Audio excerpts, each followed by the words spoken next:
Сие кој има 23 години и е врвен готвач во неколку ресторани во Њујорк и Калифорнија ја објаснува употребата на канабисот во своите рецепти кои нудат ново искуство за посетителите. За мене ова е посебно искуство. Дали ќе се одлучите да се опиете со убаво вино и ќе имате поинаква перцепција од влијанието на алкохолот или ќе се одлучите за истото искуство со канабисот.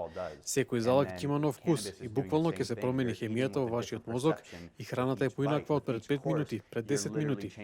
Јадењето на храна во која има марихуана не е ништо ново.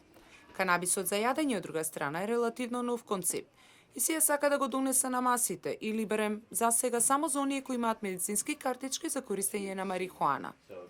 Се ја користи масло од канабис кој содржи тетрахидроканабиол, кој е психоактивен елемент на канабисот и се добива од растението.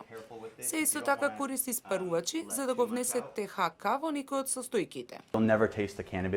Никогаш нема да вкусите канабис во моите јадења, освен ако јас конкретно не се одлучам да го вкусите, затоа што нема пријатен вкус. Истото се однесува и на маслото, ќе го уништи вкусот на храната. Се организира и сервисира банкети и прослави во околината на Лос Анџелес и наплаќа од 20 до $200 по лице во зависност од менито. Исто така тој подготвува храна за своите приватни клиенти во нивните домови, а тоа искуство го наплаќа и по $500 по лице.